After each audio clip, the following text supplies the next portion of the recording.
Alright, so everyone, and welcome back to the world of Hearts of Iron 4, and today I'll be playing as a fascist New Zealand, which, of course, is a continuation of the series in which I take a look at the various aspects of playing New Zealand, such an important nation in this game, such an important part of the Commonwealth and the Allied efforts, and I take a look at the individual aspects and try to review the usefulness of New Zealand in the various ways that they could actually make an impact. So today we are again using the Together for Victory Overhaul mod because it makes playing New Zealand a little bit more interesting and gives you a little bit more of a punch.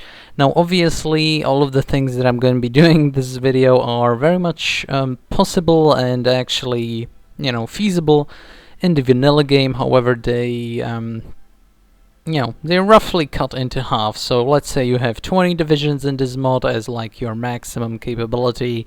Then in the vanilla game it would be 10. You have like 20 military factories stacked on like the big Bob tank.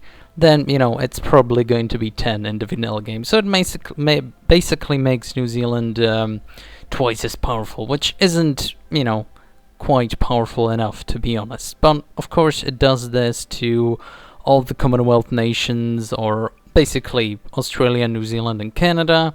Not entirely sure if the mod developer has gotten around to also tweaking the other colonial nations, but well, basically South Africa, the British Raj, British Malay, etc, etc.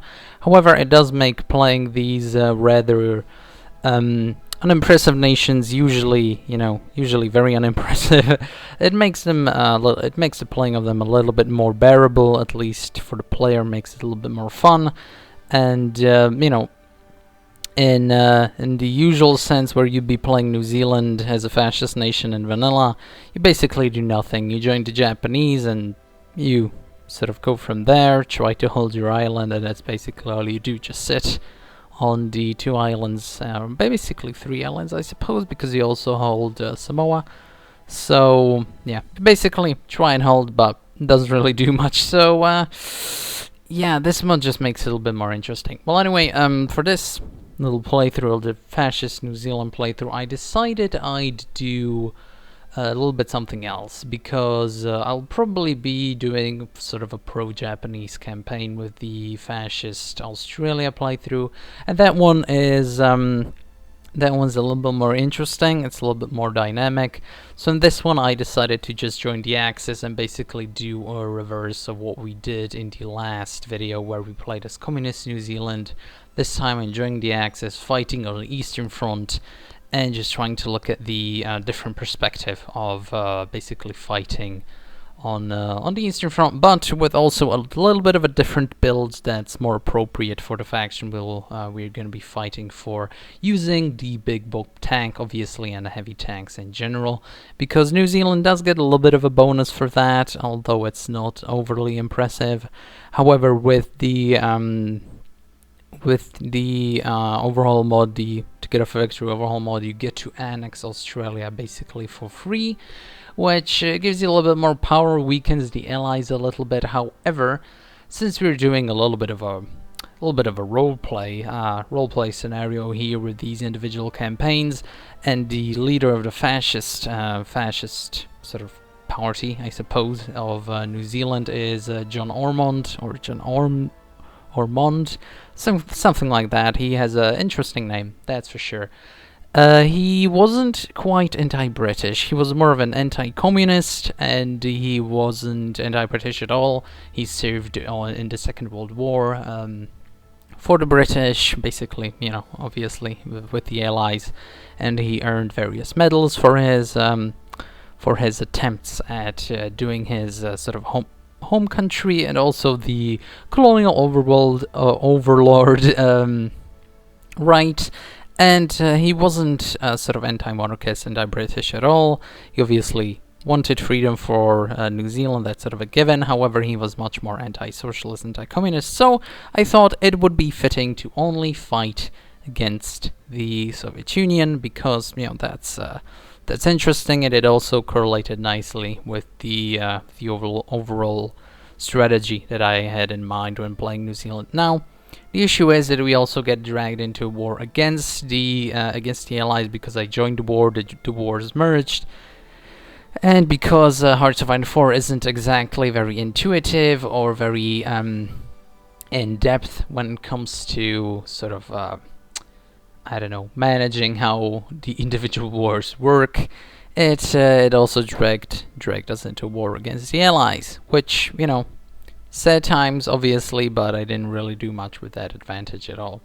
So we are merely going to fight against the Soviets, and for that we'll be doing sort of a 50-50 split army, or the individual divisions are going to be basically 50% infantry and 50% heavy tanks. I never really tried this build back in the day. It used to be done with Marines. It was called like a super, I don't know, Space Marine division, something akin to that. However, since the limited Special Forces thing is very much in effect at this period of time, I decided to do just a regular infantry and heavy tank build. Never really did it, so I thought it'd be interesting to do in a very unusual scenario. Not many people can say that they have done the Fascist New Zealand heavy Space Marine division strategy while fighting on the Eastern Front in Europe. That's not something you usually see, so I thought, you know, since we're trying to evaluate the effectiveness of New Zealand in various scenarios, you know, let's give it a try. I think this is the last video I'm going to be doing in this sort of New Zealand series before I don't know, make some sort of a review of it, I suppose, because there's an independent New Zealand build, or not a build, independent New Zealand path in the focus tree, obviously. However, it's trash. It's you don't really get to do anything because nobody ever declares war against you, and as a democratic nation, you don't really get to do much. And because of the way, that the Together for Victory sort of expansion worked around the individual fascist demagogues and communist revolutionary I suppose advisors for your government, you can't really pick them. You can't really go fascist if you don't, you know, specifically go down the fascist national focus tree path.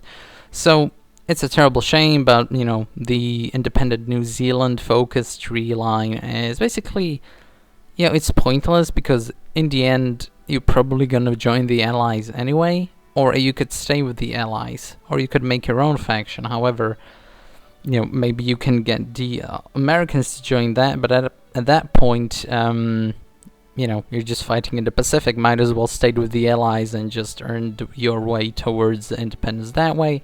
Or you could have just stayed with the Allies but independent, but then you don't get access to any of the interesting stuff that the Allied tree provides. So, you know, this is like the sort of the final point in this series. However, I think between the the loyal New Zealand and the communist New Zealand, now the fascist New Zealand, I think that's probably you're probably gonna get the full experience of how interesting New Zealand can be in the various scenarios.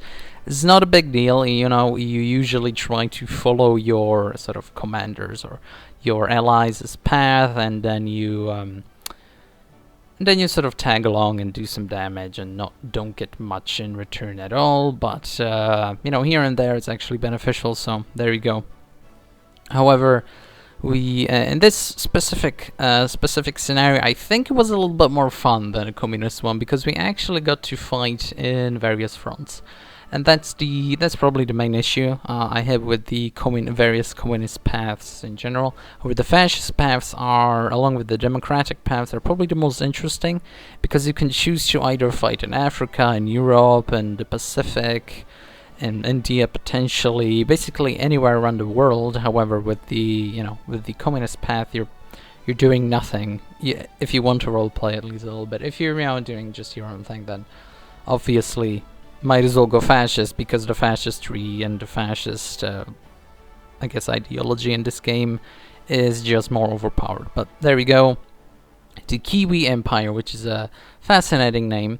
But there we go. The leader of fascist New Zealand, John Ormond, who was more of a, I think he was like a landowner, not like a really fascist revolutionary type. So it's kind of interesting that they chose him to be the fascist leader, and then forced the player to go down the the Japanese alliance, because it doesn't make sense. If you're going to ally with Japan, then you're just going to fight against the British or the Americans, and this guy was more of an anti-communist. So it would have made more sense if this guy was like an ally, a potential ally for the Japanese if they decided to go non-aligned, and then you go against the Soviet Union. That would have been a very good sort of path to take. However, it's not if you're going to go down the, fight against the British Commonwealth, fight against the United States, etc. It's not part of his ideology. It doesn't make sense. He wouldn't join the Japanese in that way. Wouldn't join the war against someone he didn't really have any strife against. So it's a curious decision. It's sort of it's a stupid decision. He should have fought. They should have made maybe the Australians join the fight with the Japanese, and made the New Zealand, I don't know, fascist party join the Germans, or just do their own thing. Try to, I don't know. It's very curious. It's very interesting. However, it's interesting in a very bad way. It's not exactly intuitive if you're trying to do anything that's at all historically relevant. However, there we go. So I decided to go down the Big Bob tree, obviously the heavy tank tree, and we do eventually get down to the Big Bob super heavy tank. I do actually manage to implement them in some divisions. However, those divisions, as New Zealand, as much of a big meme as it is, they aren't actually at all, tenable. They aren't sustainable if you're going down that path. You might crank out like 10 divisions of Big Bobs if you're going down strictly down the Big Bob path and don't really focus on anything else. Might crank out 10 divisions, make that 5 in the vanilla game, but it's not necessarily any more powerful than the regular heavy tanks, because playing as New Zealand, obviously you're there more of a supporting role. You're more there to support your allies rather than take the fight directly to the enemy. So it's it's not exactly sustainable in any meaningful way. Also, your country severely lacks the resources to do anything with that. So it's it's not a good time. It's not a good time if you try and really play down that path. But the heavy tanks are a little bit different, because just playing with heavy tanks, 50% infantry, 50% heavy tanks, it's actually quite a bit of fun, because your divisions do have that efficiency, or they're more effective against the opposition's tanks, to put it simply. And if it's 50% infantry, 50% tanks, you do get that good defense from the infantry, and on top of that you do get that heavy damage against tanks. So it really suits the supporting role of New Zealand quite well, which is very surprising. I thought, I thought that a more medium tank build might be more effective, but with medium tanks and with light tanks, you do really need a big number of them to do any meaningful damage.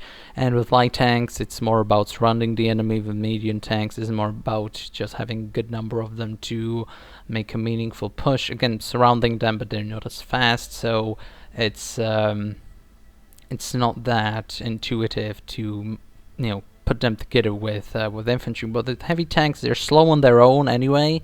So it doesn't really matter if they're with infantry or not. You're not going to be making big encirclements with heavy tanks.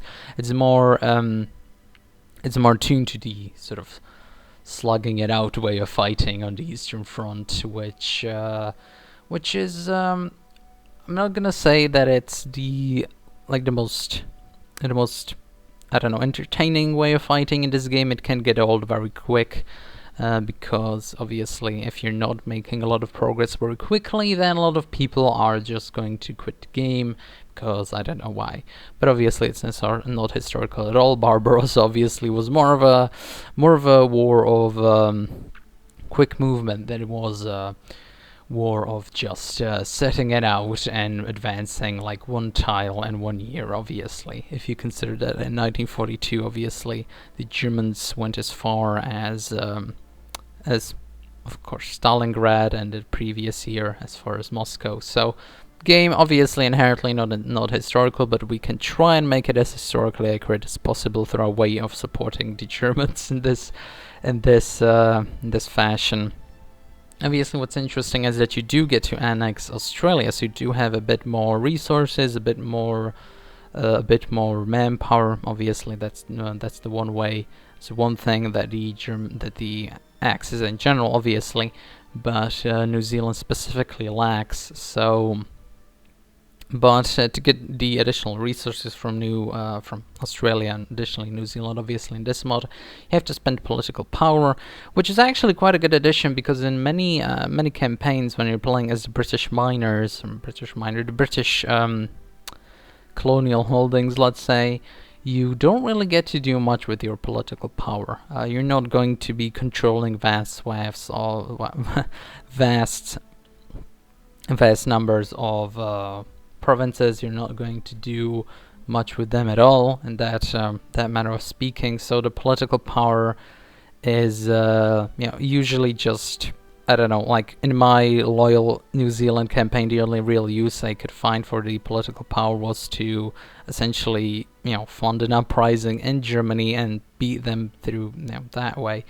But in general, in a strictly like conventional sense, you don't get to do much with the political power you're sort of allotted, or you gain obviously through the game. So the way this mod handled the sort of industrial side of things and the resource gathering side of things, I think is the way that it should be handled in the main game or the vanilla game, sort of just in general. You maybe the focus is to gain the individual resources or to gain the ability to gain the resources should be reduced, because you're just planning to find resources, or you're finding the resources in the country in general, or you're planning the individual I don't know, gathering process, I suppose.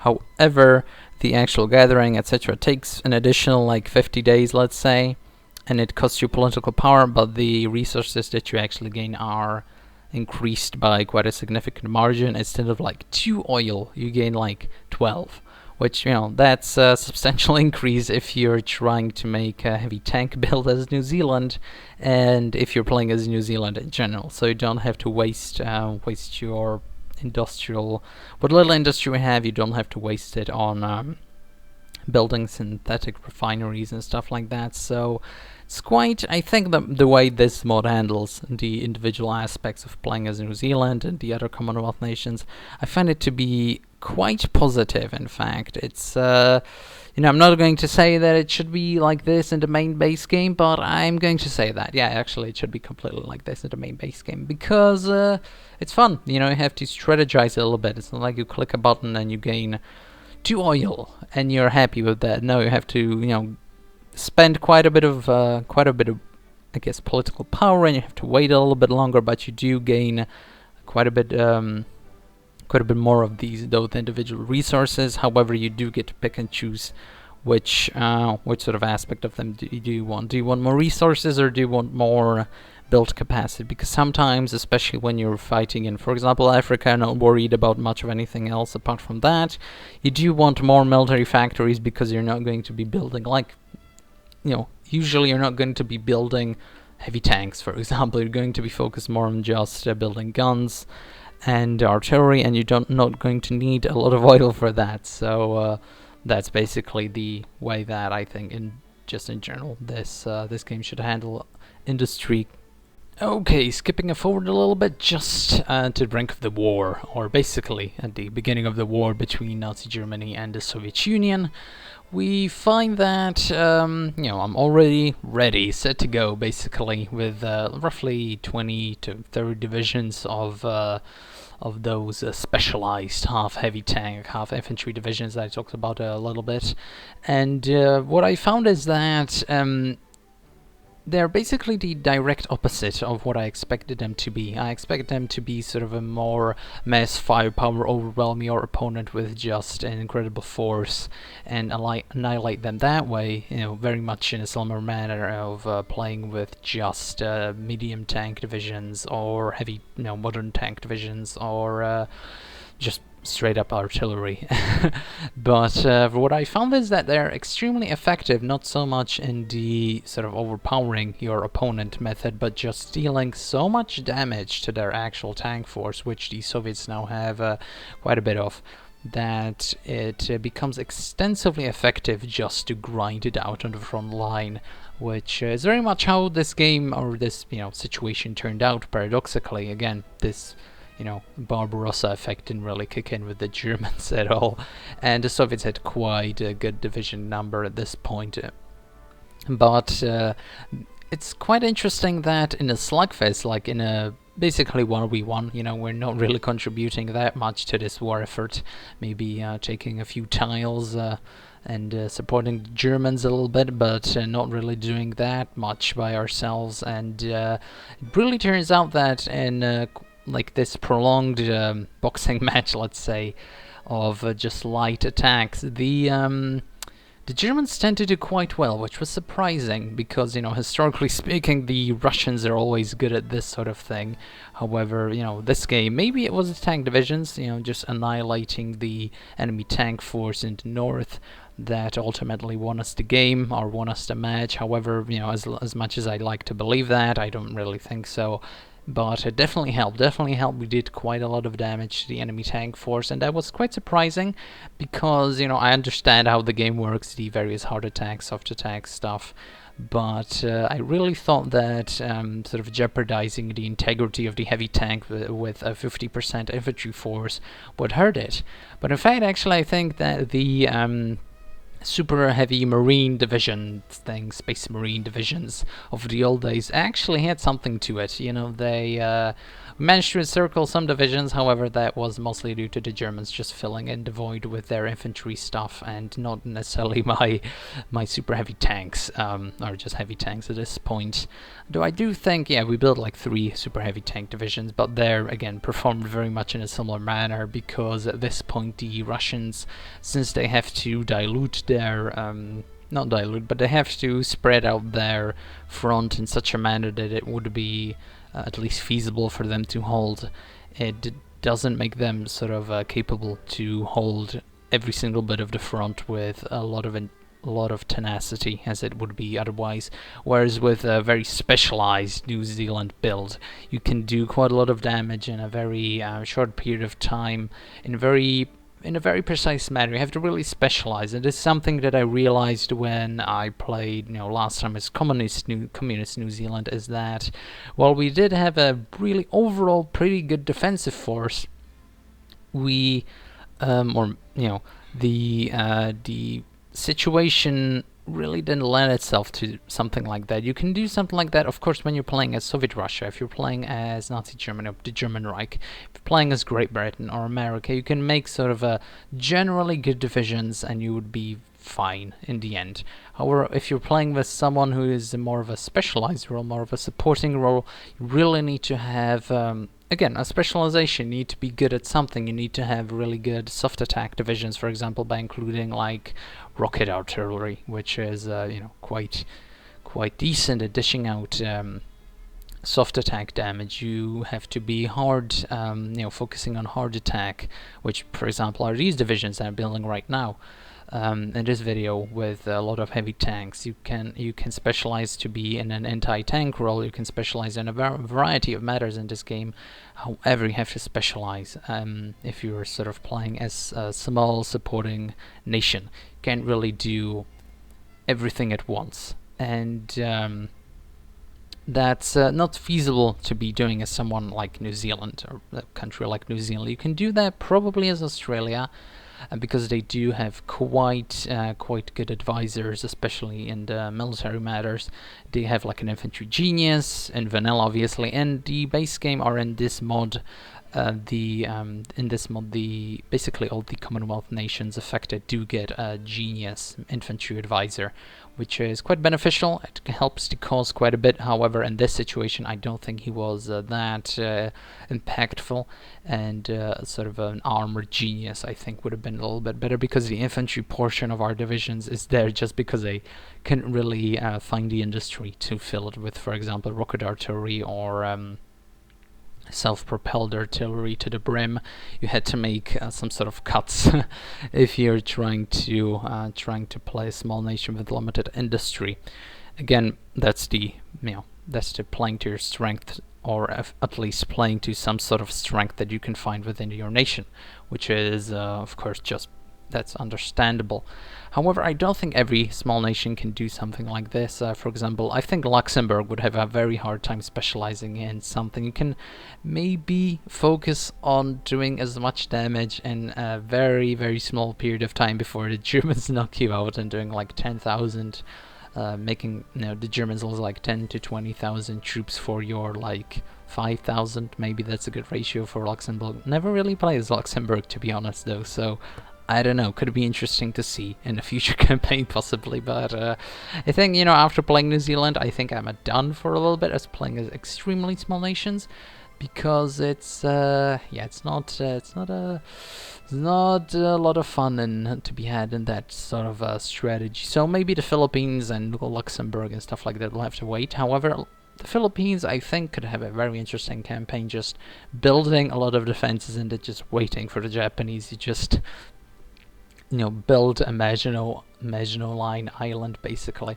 But as you can see, we're making very fine progress with these heavy tank divisions, and it's kind of a struggle to make it across the Stalin line, mostly because of the plethora of rivers. In plains, I think these divisions are just gonna kill everything they come up against, because they're sort of well-balanced, specialized divisions. We know what we are doing and we know what we are about, and we try to make the most of it. However, in like hills and across rivers, you're just gonna die, so you do need someone to support you, or for you to be supporting someone, essentially. And that's probably the biggest fault you can find in these divisions, is that they're just terrible across a variety of landscapes that don't tend to be very friendly to tanks, especially heavy tanks, and especially super heavy tanks. So while the Big Bob is very interesting in some places and would be great in fighting again on the plains of Western Russia or within Hungary, or to a certain extent in some parts of France, they're very terrible. They would be extremely bad for example, fighting in China, or again I guess the Philippines could be interesting, but they're mostly just they're mostly intended to be fighting on plains. Actually, when fighting in North America, they would be quite good, because there's a lot of plains there in the central part of the United States, so they could be fine. That could be actually interesting, trying to invade the United States with the Big Bob. That could be an idea for a campaign in the future, definitely. Sort of a revisit of the fascist path or the communist path, however, with a very, very altered historical scenario. However, here we're trying to just focus on how it's feasible in a more respectable setting, in a actually at least a little bit of a realistic setting, and just trying to do something with these divisions that could actually be attempted in a regular game, maybe in a multiplayer. However, I'm very skeptical of that. I don't think New Zealand has a very specific role in a multiplayer game. It's hardly ever played, I would imagine, so it's mostly probably used for research bonuses. Never really played as New Zealand in multiplayer, so it's the meta, I think, isn't really set in stone as New Zealand. You can, of course, research light tanks. I guess that would be your role. Just gain those bonuses, gain that air power, and just send it to Canada and send it to the United Kingdom, and just try to do your best. However, you can do a variety of things that would be much better than that, I would imagine. So, there's a possibility of these big Bob tank making some sort of appearance in a multiplayer game that would be semi-competitive. That would be actually quite interesting. However, I find that a little bit hard to believe. So the feasibility of playing as fascist New Zealand on the Eastern Front is interesting. However, I do think that you would need quite a lot of refinement for that to be applicable to sort of a more general setting. For example, New Zealand is an allied nation, obviously, in a historical setting, playing as loyal New Zealand, and using tanks isn't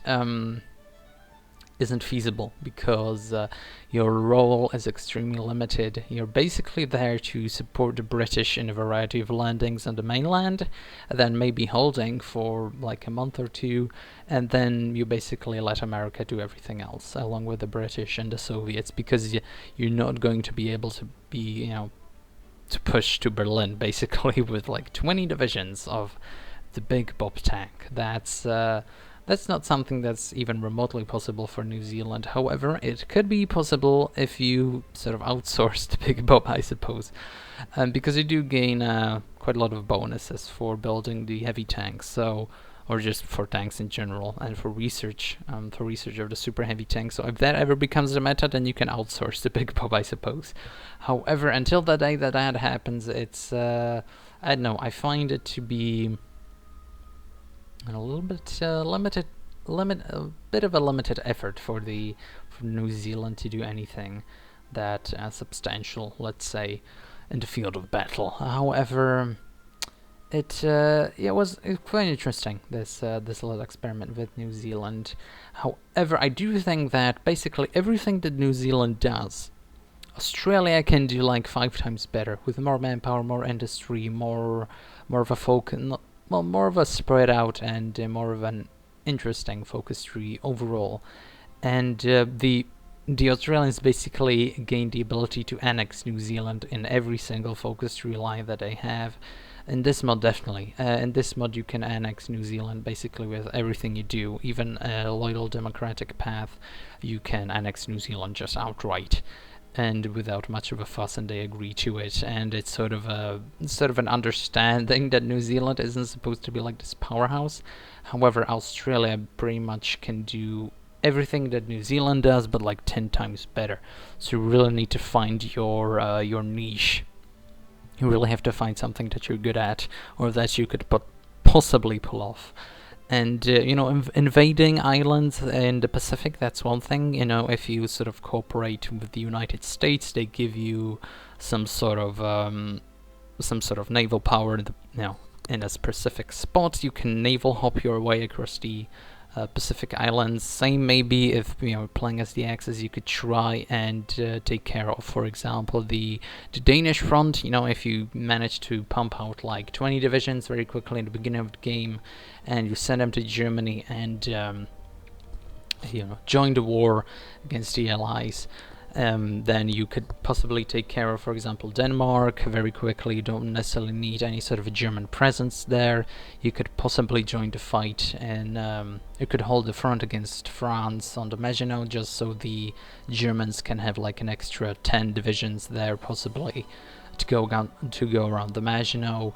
You could try and invade the individual islands in the Pacific which are sort of allied, which I did in this video or in this playthrough again, because New Zealand has a lot of very unprotected islands around it that are just sort of free for the taking.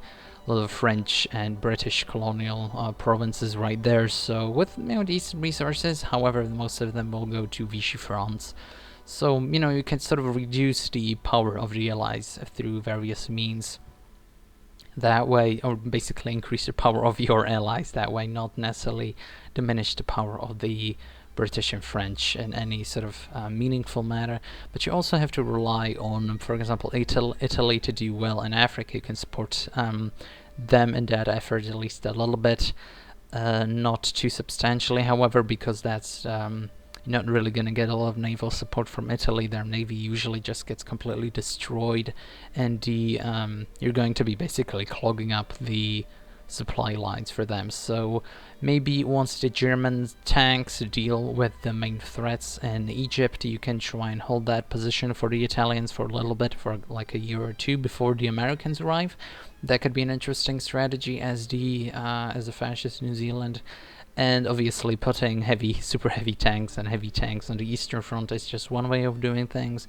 However, I think, again, it's a feasible strategy because the Eastern Front is, especially like in multiplayer, but also in single player, you do have a lot of opportunity to present some sort of strategy there, because it's such a huge front. You can do basically anything right there. You could also try and launch a naval invasion through the Black Sea if you have at least some sort of a naval presence in the area. You could try and build naval bombers and take care of the Red Fleet, or possibly a Soviet fleet in the Black Sea, and then launch a naval invasion to the Caucasus. That could be an interesting strategy. You can try and take over various colonial holdings of Britain in like the Middle East, just to reduce their oil supply and gain more oil supply for the Axis. It's like 5 oil altogether, but it's something. It's a little bit. And since you're not going to be making a huge impact on the game anyway, you might as well do something like that. Depends. Again, depends how you tend to specialize, because if you do if you try to go for like the Denmark strategy, then you can easily sort of transition into the Eastern Front strategy a little bit. However, you're going to be more of a supporting role again. If you go for the island hopping strategy, you're not going to have a lot of success when trying to support Germany on the Eastern Front, in vanilla at least, or if you choose not to annex Australia, or if Australia sort of doesn't agree to being annexed. You could try to launch a naval invasion of Australia if you're going with the island hopping strategy, and you decide to join, for example, the Japanese. You can have a lot of support from them. However, that means that the Australians probably aren't going to be distracted in Europe, and they're going to be more focused on fighting off the Japanese. So it's it's sort of you really have to find sort of your niche when playing as Australia, especially fascist, not Australia, as New Zealand, especially playing as a fascist New Zealand or Australia, I suppose. However, the communist path, as I said, in the last video, you don't really have a lot of options. I suppose you could try this heavy tank build, however, you're not going to do enough damage against the German tanks to really stand a chance. And the communist New Zealand path in general is very limited, because you can only fight on the Eastern Front, and you could try and support the Allies, but at that point you're just basically playing a regular Commonwealth New Zealand game, and there's no point in going communist, because each sort of focus tree line needs to have something going for it. Which a possible strategy, possible beneficial situation that you can find yourself in, at least by some margin of imagination. However, is in playing as New Zealand, it's quite a bit different, But as you can see from the game, it's the strategy somehow managed to work. Granted, we took a bit of strength away from the Allies by annexing Australia. However, not by much. And compared to the last game, where the Axis had basically Spain on their side, it wasn't really that big of a deal in the end, I suppose. Looking at this game specifically, the Allies can even conquer Egypt, and Australia and New Zealand really aren't providing that much assistance when it comes to the AI trying to take over Canada and Egypt, not Canada, Africa, basically Egypt or the Algiers or Tunisia. So the way that this game played out basically would have played out whether we annexed Australia or not. Maybe would be able to take over, I don't know. The Italians basically had a really good game, and the Axis in general had a really good game. Maybe it was because of our support, but more likely than not, it was just the Allied incompetence which seems to be present in almost every single game that I play in Hearts of Iron 4. The Allies are just trash, which is extremely surprising. The Germans, I don't know if they're like overpowered or something, which they obviously are, but there's, I suppose it's sort of an improvement, because from what I remember playing Waking the Tiger, the Germans are basically trash, and they still, to a certain degree, are sometimes. However, I think the Japanese are now trash, and the Germans are quite powerful, whereas in Waking the Tiger, the Japanese were extremely strong and the Germans were sort of trash. If they didn't decide to do the monarchist route, which was just, whew, that's something. That's overpowered. But overall, I think that the results speak for themselves. You're basically managing to push quite a bit. However, obviously we haven't won yet, but from the way the game is going, you can also kind of already see that we're going to be relatively victorious, I do believe. And skipping again for a little bit, that is exactly what happened. I managed to take control of a few states finally, something for our tremendous efforts. Managed to take control of a few Baltic provinces, and the Japanese supported or basically handled the entire war effort in the Pacific completely, so I didn't really need to do much, even though they lost the conflict in China, which was quite a surprising event, to be sure, because they managed to, this somehow always happens, the Japanese just managed to take over like half the islands in the Pacific and just completely roadblock the Americans from doing anything meaningful in that sphere. However, they always lose the conflict in China, which is it's quite interesting. Definitely, they're definitely more focused on the naval situation.